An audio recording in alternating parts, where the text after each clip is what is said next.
Morning dear students, welcome to online classes. आज के इस वीडियो में हम क्लास 12 के एनसीईआरटी मैथमेटिक्स के थर्ड चैप्टर मैट्रिक्स को लेकर के छठे वीडियो को लेकर के आए हैं। इस वीडियो में हम लोग अवयवों पर संक्रियाएं, ऑपरेशंस ऑफ ऑन मैट्रिक्स के बारे में अध्ययन करेंगे। बहुत ही इंपॉर्टेंट टॉपिक है, इसलिए इस वीडियो को बिल्कुल अच्छी तरीके से देखिएगा। इसमें हम लोग कुछ संक्रियाओं के बारे में अध्ययन करेंगे। इससे पहले का अगर वीडियो बात करें तो 3.5 हम लोग पढ़े थे। इस 3.5 में हम लोगों ने पर्सनली 3.1 को सॉल्व किया था। तो अगर आपने उस वीडियो को नहीं देखा है तो उस वीडियो को जरूर देखें। उस वीडियो का लिंक मैं इस वीडियो के डिस्क्रिप्शन में दे रखा हूं, जिसमें आपको एक प्लेलिस्ट मिलेगा। सारे वीडियो इसी में रहेंगे। आपको अच्छा लगे तो इसे लाइक करें, अधिक से अधिक शेयर भी करें। यदि आप हमारे चैनल पे नए हैं और अभी तक इसको सब्सक्राइब नहीं किए हैं तो प्लीज इसे सब्सक्राइब कर लें और साथ में बेल आइकन को भी दबा दें, जिससे हमारे द्वारा दिए गए वीडियो सबसे पहले आप तक पहुंच सके। तो चलिए शुरू करते हैं पर्सनल 3.6 अवयवों पर संक्रियाएं। इसमें हम लोग दो उदाहरण भी देखेंगे, 6 और 7 को भी देखते हुए चलेंगे। ठीक है, तो चलिए जो हमारा टॉपिक है उसके अंतर्गत क्या क्या पढ़ने हैं। तो अवयवों पर संक्रियाएं, अवयवों पे हम लोग कई प्रकार की संक्रिया कर सकते हैं। फर्स्ट नंबर पे अवयवों का योग कर सकते हैं, मतलब एडिशन कर सकते हैं। अवयव में किसी अदिश से गुणन भी कर सकते हैं, अर्थात मल्टीप्लिकेशन बाय स्केलर। और उसका हम लोग किसी भी अवयव का ऋण अवयव भी निकाल सकते हैं, मतलब उसका नेगेटिव मैट्रिक्स भी निकाल सकते हैं। अवयवों का अंतर डिफरेंस भी कर सकते हैं हम लोग, डिफरेंस ऑफ मैट्रिक्स भी कर सकते हैं।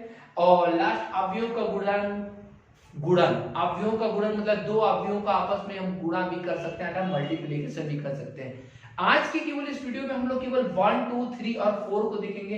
अवयवों के गुणन के लिए हम नेक्स्ट वीडियो में अच्छी तरीके से अध्ययन करेंगे, क्योंकि बहुत ही ब्रॉड है ये। तो केवल आज हम लोग 4 को देखेंगे, अवयवों का योग, अवयव का अदिश से गुणन, अवयव ऋण अवयव और अवयव का अंतर देखेंगे। तो चलिए शुरू करते हैं। फर्स्ट टॉपिक हमारा है अवयवों का योग। बहुत अच्छी तरह से समझिएगा और 2-3 नियम अच्छी तरह याद रखिएगा, आपको कोई दिक्कत नहीं होगा। तो सबसे पहला है अवयवों का योग, एडिशन ऑफ मैट्रिक्स। दो या दो से अधिक समान कोटि के अवयव, मतलब हमारे पास अवयव 2 या 2 से अधिक हो और क्या हो, समान कोटि के। मैंने इसलिए इस पे कुछ अलग टाइप का रंग कर दिया है कि आपको याद रहे कि यही मेन है। समान कोटि के अवयव के संगत अवयवों को जोड़ने से प्राप्त होने वाले अवयव को अवयव का योग कहते हैं। अर्थात हमारे पास दो अवयव हो, वो भी कैसी कोटि के, समान कोटि के। चलिए हम एक एग्जांपल लेते हैं। a बराबर हम ले लिए 2, 3, 4, 6 और b बराबर हमने एक ले लिया एग्जांपल के तौर पे 1, 0, -4, 2। ठीक है, हमारे पास दो है समान कोटि का अवयव, क्योंकि मैं यहाँ पे बोला है समान कोटि का। देख लीजिए, ये भी 2/2 है, ये भी 2/2 है। ठीक है, अब हम इसको जोड़ करते हैं, एडिशन करते हैं। a + b बराबर, तो एडिशन के लिए क्या हम लोग को याद रखना है, तो दो चीजें याद रखनी है कि 2 या 2 से अधिक समान कोटि के अवयव हो और उनके संगत अवयवों को जोड़ना है। संगत मतलब पता ही है आपको, संगत मतलब अगर इसका पहला a11 है तो इसका भी a11 ही जुड़ेगा। तो देखिए जोड़िए, a11 इसका क्या है, 2 + 1, इधर क्या है 3 + 0, इधर क्या है 4 + -4 और लास्ट क्या है 6 + 2।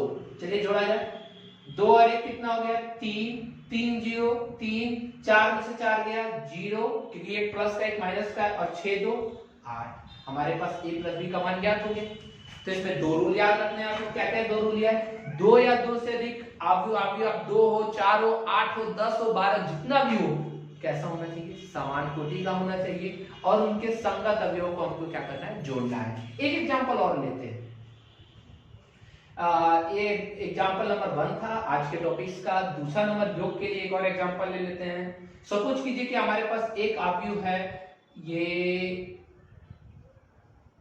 ठीक है 2 × 3 का, 2 पंक्ति और 2 3 स्तंभ, इसको हम लोग c मान लेते हैं। ठीक है, और एक और अवयव हम लोग ले लेते हैं d, 2 3 4 1 2 4।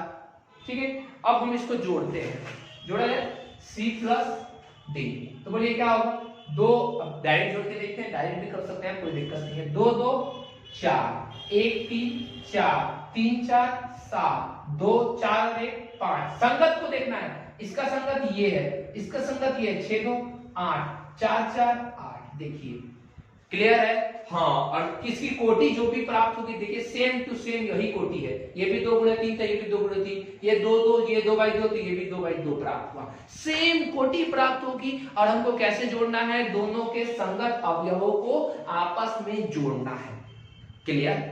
अब मैं आपको एग्जांपल देता हूं कि आप ए और सी को जोड़ के दिखाइए, ए और सी को जोड़ के दिखाइए, ए और सी को जोड़ना है। क्या आप इसको जोड़ सकते हैं? क्या आप इसको जोड़ सकते हैं? मैंने यहाँ पे वाट का चिन्ह दिया कि बताइए आप इसको जोड़ सकते हैं कि नहीं जोड़ सकते हैं। तो दोनों को पहले मिलाते हैं। ए जो है 2 3 4 6 कितने बाई कितने का है? 2/2 का। और सी 2 1 3 4 6 4, ये कितना? 2/3 का। ये 2/2 का है, ये 2/3 का है। दोनों आपस में जुड़ेगा? कभी नहीं जुड़ेगा। क्यों? क्योंकि ये समान कोटि का नहीं है। अर्थात दो आव्यूह तभी जुड़ेंगे जब वे कैसे कोटि के होंगे? समान कोटि के होंगे। और जब समान कोटि के होंगे तो उनके संगत अवयवों को आपस में हम क्या कर सकते हैं? जोड़ सकते हैं। क्लियर? अर्थात यह पॉसिबल नहीं है। क्लियर? कोई दिक्कत नहीं। फिर से एक बार मैं थोड़ा सा आपको एक हिंट के लिए तौर पे दे दे रहा हूं कि 2 या 2 से अधिक समान कोटि के अवयव संगत अवयवों को जोड़ने पर प्राप्त जो भी अवयव होगा उस अवयव का अवयव का योग कहते हैं। जैसे हमने यहाँ ए और बी को जोड़ा, यहाँ पे सी और डी को जोड़ा। हम ए और सी को नहीं जोड़ सकते थे क्योंकि ए की कोटि और सी की कोटि दोनों की क्या है? चेंजेबल है। तो कोई दिक्कत नहीं है। तो इसको अगर स्क्रीनशॉट लेना है तो आप इसका स्क्रीनशॉट ले सकते हैं। या मैं कहता हूं मेरा एग्जांपल आपको लिखने की जरूरत है, मैं भी तो आपको सोच के ही लिखा हूं ना। आप भी बिना सोचे, बिना मतलब अपने मन से कुछ एग्जांपल नया सोचिए। आप कुछ ऐसा सोचिए, 3/3 का सोचिए, 3/3 का सोचिए, कुछ ऐसा सोचिए, कुछ नया सोचिए। सोच करके आप इसमें कुछ एक एग्जांपल, 1 या 2 जितना भी एग्जांपल आप जोड़ सकें जोड़ सकते हैं। ठीक है? ठीक है। नेक्स्ट हम लोग इसका जो है आप लोग स्क्रीनशॉट पहले इसका ले लीजिए इसके साथ में। चलिए स्टूडेंट्स, अब हम इस पे उदाहरण एक देखते हैं जो आपके बुक में दे रखा है। 6 नंबर उदाहरण जो है उसको हम लोग एक देखते हैं। उदाहरण नंबर जो हमारा 6 है उसमें है a बराबर √3 1 - 1 2 3 0 और b बराबर 2 - 2 √5 3 1 1/2 हमारे पास दे रखा है। हमको ज्ञात क्या करना है? तो हमको a + b का मान ज्ञात करना है। चलिए देखा जाए, अगर ध्यान दिया जाए तो अपने अभी पहले नियम जो आपने कल जो अभी इससे पहले पढ़ा, क्या पढ़ा कि समान कोटि के होना चाहिए। भाई कोटि देखा जाए तो इसका 2 पंक्ति 3 स्तंभ है, 2 गुणे 3 है। इसमें भी 2 पंक्ति 3 स्तंभ है, ये भी 2 गुणे 3 है। मतलब सिंपल सी बात है, समान कोटि का अवयव है। मतलब ऐड कर सकते हैं हम लोग। चलिए ऐड करते हैं। डायरेक्ट करें कि इनडायरेक्ट करें? डायरेक्ट भी कर सकते हैं भाई। कैसे? 3 प्लस मतलब जो भी करके, पर तो मैं सोचूंगा एक एक करके किया जाए। √3 इसका पहला 2, इसका नीचे वाला कितना है? ऊपर वाले का 2 और इसका कितना है? -2। एक एक करके आराम से किया जाए। हड़बड़ी क्या है? a + √5 इधर 3 + 3। ठीक है, यहाँ छोटा में लिख देते हैं 2 गुणे 3 क्योंकि नीचे वाला नहीं उतरेगा। -1 + 1 और 0 + 1/2। ठीक है, ये भी 2/3 का ही होगा। ठीक है, चलिए जोड़ा जाए। ये रूट में, ये बिना रूट का है, जुड़ेगा? कभी नहीं जुड़ेगा भाई, कभी जुड़ेगा ही नहीं। तो सेम टू सेम उतर गया 2 + √3। ये दोनों जुड़ करके 0, ये दोनों कभी नहीं जुड़ेगा तो 1 + √5, ये दोनों जुड़ के 6, ये दोनों जुड़ेगा तो 0 और यहाँ 1/2। ये आपका क्या हो गया? आंसर हो गया। क्लियर है? कोई दिक्कत नहीं है। आप 2 ऐड कर सकते हैं। ऐड करने के लिए आपको 2 चीजें याद रखनी है। दोनों समान कोटि के अवयव होने चाहिए और दोनों का संगत अवयव आपस में आप जोड़ सकते हैं। जुड़े तो जुड़े, घटे तो घटे। क्लियर है? कोई दिक्कत नहीं है। तो इसको अब उतारना तो उतार सकते हैं। हम लोग अब नेक्स्ट देखेंगे। चलिए स्टूडेंट्स, अब हमारा नेक्स्ट टॉपिक है अवयवों के योग के गुणधर्म। जो हम लोगों ने अभी अवयवों का योग किया था, इससे पहले भी देखिए योग किया था। इसके कोई कौन कौन से गुणधर्म हो सकते हैं? जैसे कि आप लोग अगर इंटर फर्स्ट ईयर पढ़ रहे होंगे, सेकंड ईयर में शुरुआत में भी अगर आपने पढ़ा होगा, समुच्चय सब पढ़ा होगा, तो जब भी आप कोई योग पढ़ते हैं, गुणन पढ़ते हैं, तो उसके कुछ आपको गुणधर्म पढ़ने होते हैं। और गुणधर्म में मैं तो 2-3 आपको बता भी देता हूँ, क्रम, विनिमय, साहचर्य, बंटन, ये सब जितने भी नियम आपने पढ़ने वो सभी आपको एक एक करके इसमें भी पढ़ने होंगे, तत्समक, ठीक है। तो ये सारे चीज हम लोग को यहाँ पढ़ने होंगे। तो यार गुणधर्म कौन कौन से पढ़ने हैं, अर्थात प्रॉपर्टीज ऑफ मैट्रिक्स एडिशन, मतलब जब ऐड करते हैं तो कौन कौन से नियम हम लोग को देखने होते हैं। तो सबसे पहला जो होता है क्रम विनिमय का नियम, क्रम विनिमय जिसको हम लोग कम्यूटेटिव लॉ कहते हैं। क्या होता है क्रम विनिमय? क्रम विनिमय, क्रम मतलब कोई एक ऑर्डर हो गया, और विनिमय मतलब आदान प्रदान, इसको उठा के वहां बैठा दो, इसको उठा के वहां बैठा दो। अर्थात अगर पहला नियम मैं बोलूं क्रम विनिमय, तो a प्लस बी, अब a आगे है b पीछे है, तो पहले b को आगे कर दो और a को पीछे कर दो, मतलब a प्लस बी बराबर b प्लस a। इसको कौन सा नियम कहते हैं? क्रम विनिमय नियम। किसका? तो जोड़ है तो योग का, केवल योग का पढ़ रहे हैं आप लोग, याद रखिएगा, गुणा मत कर दीजिएगा। योग का क्रम विनिमय नियम मतलब a प्लस बी बराबर b प्लस a। एक एग्जांपल लेते हैं, एक एग्जांपल ले लिया जाए। a का मान ले लेते हैं हम लोग 2 3 4 2 है, b का मान हम लोग ले लेते हैं 4, चल नहीं रहा है, 4 2 1 3, ठीक है। हमने यहाँ पे पहले a प्लस बी ज्ञात करना है, ठीक है, फिर b प्लस a ज्ञात करना है, और देखना है कि दोनों बराबर है कि नहीं है। ये उदाहरण हम लोग लिए हैं भाई, हम लोग उदाहरण लेके चल रहे हैं, तो देखा जाए बराबर है कि नहीं। तो a प्लस बी ज्ञात करते हैं, 2 4 6, 3 2 6, 4 1 5, 3 2 5, सॉरी 4 1 5 हो गया, ये तो है। अब b प्लस a को देखते हैं, 2 4 6, अरे b प्लस a मतलब पहले b होगा तब a होगा, तो b वाला पहले 4 2 6 2 3 5 1 4 5, अरे यार यहाँ पे भी तो 3 2 5 होगा, सॉरी थोड़ा सा मिस्टेक हो गया, 3 2 5, अर्थात दोनों का दोनों सेम आएगा, चाहे इसको आगे रख के जोड़िए चाहे इसको पीछे रख के जोड़िए। अर्थात यह किस नियम का पालन करता है? तो योग का क्रम विनिमय नियम का ये पालन करता है। एक आप दूसरा एग्जांपल सोच के 3/3 का एक एग्जांपल सोच करके आप इसमें कर लेंगे, ठीक है। तो इतना इसका स्क्रीनशॉट ले लीजिए। चलिए स्टूडेंट्स, अब हमारा नेक्स्ट गुणधर्म जो है साहचर्य नियम। साहचर्य नियम गुणधर्म नंबर 2 है हमारा एसोसिएटिव लॉ। क्या होता है? तो एसोसिएटिव लॉ जो होता है, मतलब हिंदी में अगर साहचर्य को पढ़ रहे हैं तो साहचर्य, सह मतलब साथ लेकर चलने वाला, साथ लेकर चलने वाला मतलब यहाँ पे देखिए आप साहचर्य नियम को अगर बात करें तो इसमें पहले 3 अवयव को लिया जाता है, जैसे A, B और C, ठीक है। इनमें क्या किया जाता है? पहले 2 को एक साथ ले लिया जाए और तीसरे को अलग छोड़ दिया जाए, और दूसरे वाले में A B C, इसमें क्या किया जाता है? आगे वाले को अलग कर दिया जाए, पीछे वाले को एक साथ छोड़ दिया जाए, मतलब एक साथ 2 को एक साथ लेके तीसरे को जोड़ दीजिए, इसमें भी 2 को एक साथ लेके तीसरे को जोड़ दीजिए। अंतर ये रहे कि जो साथ लेने वाला बार बार इसमें क्या हो, चेंजेबल हो, तो उसको हम लोग यहाँ पे क्या कहते हैं? साहचर्य नियम, एसोसिएटिव लॉ कहा जाता है। आप लोग 11th में मैंने आपको पढ़ाया था शुरुआत में ही कि भाई एसोसिएटिव लॉ क्या है। तो इस लॉ में हम लोग को देखना है कि ये योग का एसोसिएटिव लॉ जो मतलब जोड़ का साहचर्य नियम है, इसका पालन करता है। एक एग्जांपल हम लोग ले लेते हैं यहाँ पर, a बराबर 2 3 5 6, b बराबर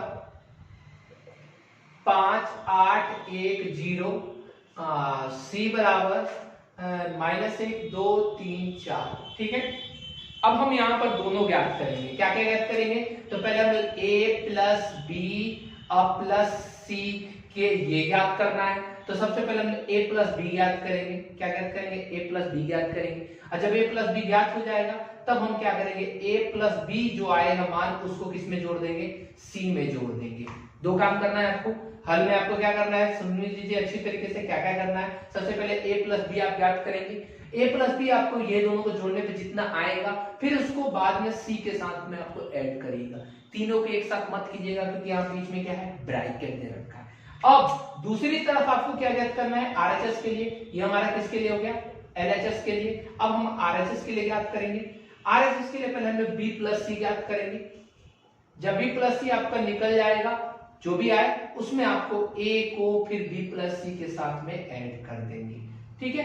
अगर दोनों बराबर हो जाए, मतलब LHS बराबर RHS हो जाए, तो हमारा ये नियम क्या हो जाएगा, सत्यापित हो जाएगा। तो ये जो भी आपका काम है वो क्या है, होमवर्क है। तो आप सभी समझदार हैं, आप इस होमवर्क को करके दीजिएगा। A बराबर आपका दे रखा है, B बराबर दे रखा है, C बराबर दे रखा है। आपको ये नियम को आपको सॉल्यूशन करना है, अर्थात इतना बराबर इतना आपको प्रूफ करना है इस नियम से। तो आप सभी कर लेंगे। चलिए, तो इसको स्क्रीनशॉट लेना है तो आप स्क्रीनशॉट ले सकते हैं।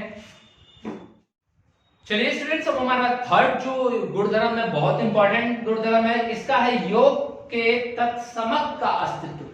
तत्समक मैंने बोला था, तत्समक। अगर हम तत्समक की बात करें, इसको भी संक्षिप्त करें, तत् मतलब उसके, असमक मतलब समान, सेम टू सेम वो प्राप्त हो, तो उसको हम लोग तत्समक कहते हैं। इसमें तत्समक का मतलब क्या होगा कि कोई A है, इस नियम को बिल्कुल ध्यान से देखिए, A में कुछ ऐसे अवयव से हम जोड़े कि जोड़ने पर भी हमें क्या प्राप्त हो, A प्राप्त हो।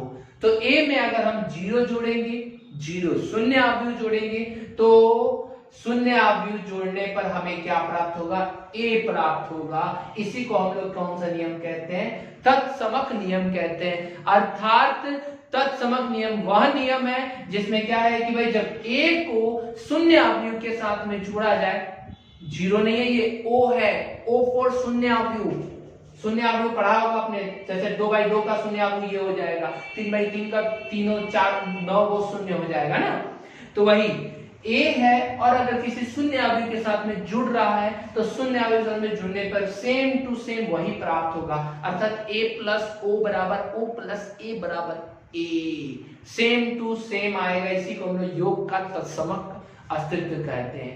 ठीक है, नेक्स्ट हम लोग देखते हैं योग का प्रतिलोम का अस्तित्व। प्रतिलोम, प्रतिलोम जिसको इंग्लिश में यहां पर अगर कहा जाए इनवर्स कहा जाता है। इनवर्स मतलब उल्टा, इनवर्स मतलब उल्टा।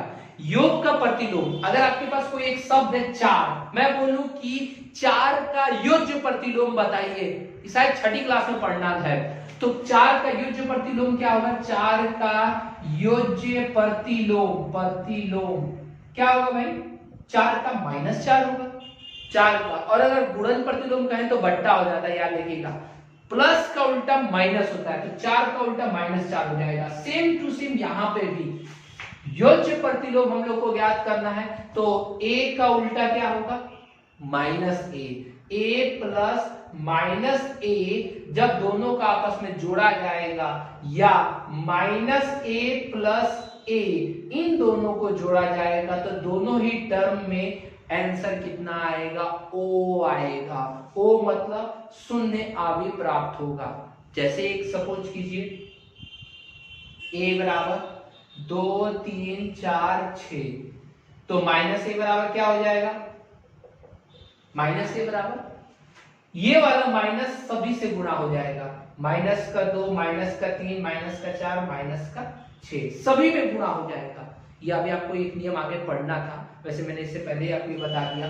a माइनस a बराबर, जोड़िए, a का मान 2, इसका मान -2, 4 -4, 3 -3, 6 -6, 2 में से 2 गया 0, 3 में से 3 4, 0 सब 0 हो गया।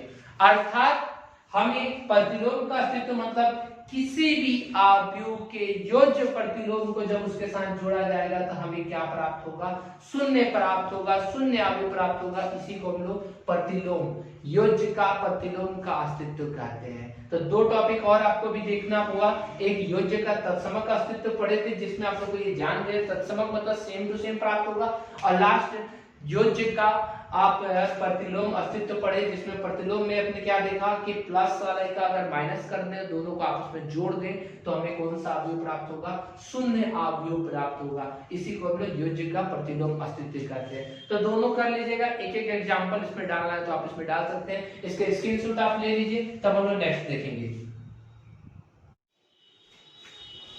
चलिए स्टूडेंट्स, अब हमारा नेक्स्ट टॉपिक है सेकंड नंबर, जो आप लोग अभी देख रहे थे योग का पढ़ रहे थे। अब आपको सेकंड नंबर जो आज का टॉपिक था अवयव का अधिस से गुणन। जैसे शुरुआत अगर मैं चढ़ूं तो शुरुआत में आपने पढ़ा था कि योग पढ़ेंगे और अधिस से गुणन सेकंड पढ़ेंगे, तो सेकंड नंबर वही आपको यहाँ पढ़ना है, अधिस से गुणन। ठीक है, multiplication of A matrix bye a scalar. एक स्केलर से हम कैसे गुणा कर सकते हैं।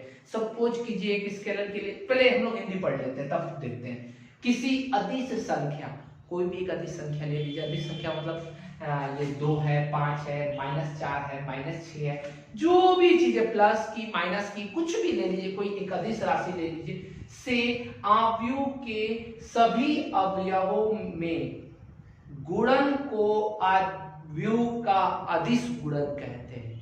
अब जैसे सपोज कीजिए अदिश गुणन के लिए मेरे पास ए है,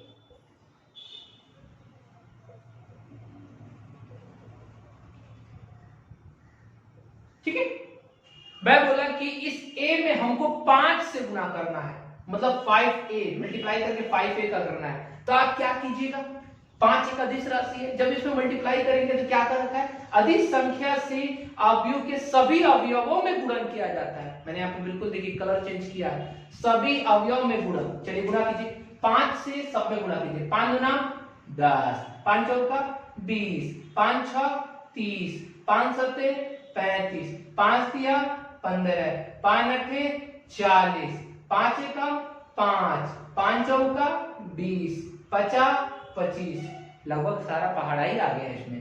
1 2 3 4 5 6 7 8, एक 9 बच गया था, 4 आ गया, गलती से 2 बार 4 हो गया, है ना। तो ये आपने 5 को देखा कि 5 को किस तरह मल्टीप्लाई आपने किया, 5 में a से, सॉरी a में 5 से गुणा किया आपने। किस तरह गुणा किया, जब आपके किसी भी अवयव के आगे कोई भी अदिश संख्या दी हो तो उसके सभी अवयवों में आप उसको मल्टीप्लाई कर देंगे। जैसे एक और सपोज कीजिए, आपको ज्ञात करना है माइनस का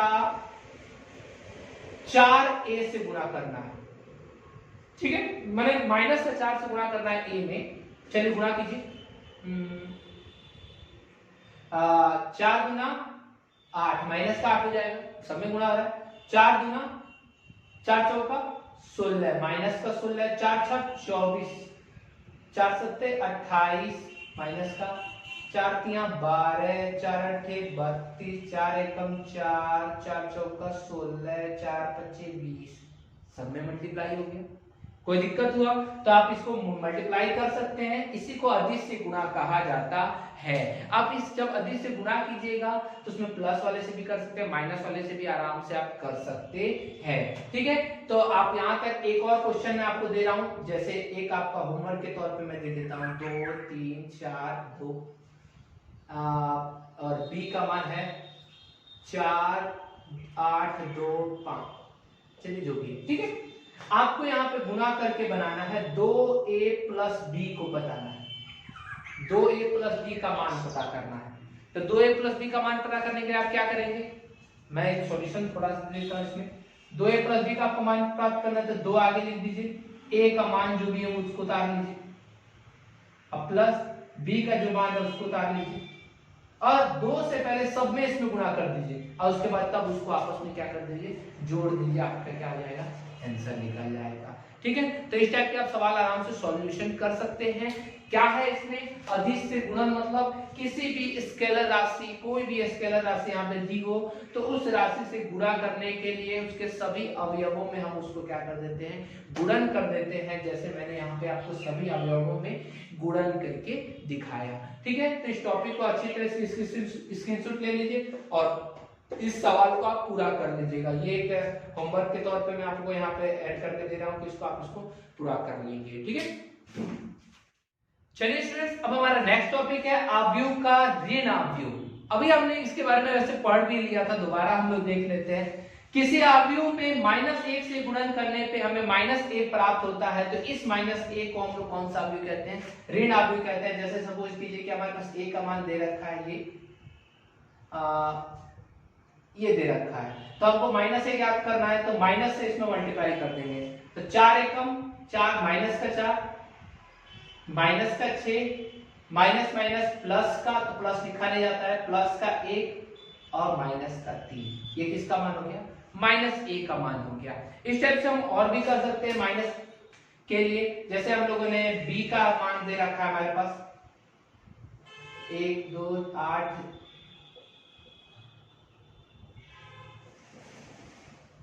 चलिए माइनस बी ज्ञात करना है।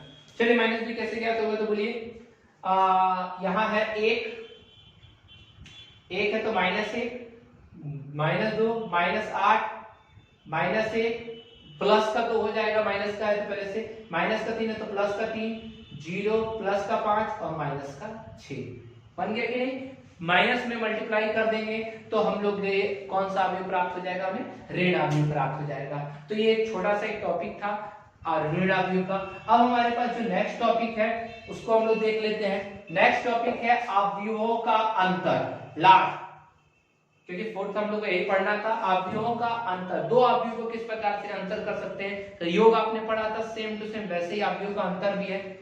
दो या दो से अधिक समान कोटि के अवयव समान कोटि का के संगत अवयवों को घटाने से प्राप्त होने वाले अवयव को अवयवों का अंतर कहते हैं। सिंपल सी बात, जैसे पीछे वाले टॉपिक में योग में लिखा था कि पहले दोनों कैसे कोटि के होने चाहिए, समान कोटि के, और उनके संगत अवयवों को हमको क्या करना है, घटाना है। तो सिंपल सी बात है, जैसे एक एग्जांपल लेते हैं।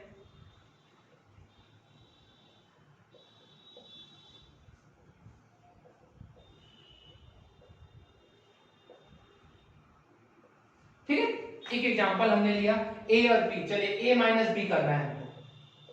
चलिए घटाइए a माइनस बी, a का मान 2 माइनस b का मान माइनस का 1। ये माइनस कहां से आया, ये माइनस ये वाला माइनस है और माइनस एक पहले से था। इसको 2 माइनस 8 खाली 8 है, इधर 4 माइनस 2, इधर -5 माइनस -4। ठीक है, घटा लेते हैं हम लोग। 2 माइनस माइनस क्या हो गया, प्लस हो गया, 2 प्लस 1, 2 में से 6 8 गया, माइनस का 6 प्लस का 2, -5 प्लस 4, 2 और 1 3, -6 2, -5 में से 1 गया, 4 गया, माइनस का 1। यह हमारा क्या हो गया, a माइनस बी का मान हो गया। इस प्रकार से हम लोग a माइनस बी भी ज्ञात कर सकते हैं। अच्छा, मैंने जब a माइनस बी ज्ञात किया तो एक मैं आपको होमवर्क देता हूं, क्या आप b माइनस a ज्ञात करके देखेंगे, क्या b माइनस a ज्ञात करने पे आपका ये दोनों सेम टू सेम प्राप्त हो रहा है कि नहीं, क्रम विनिमय को दर्शा रहा है कि नहीं।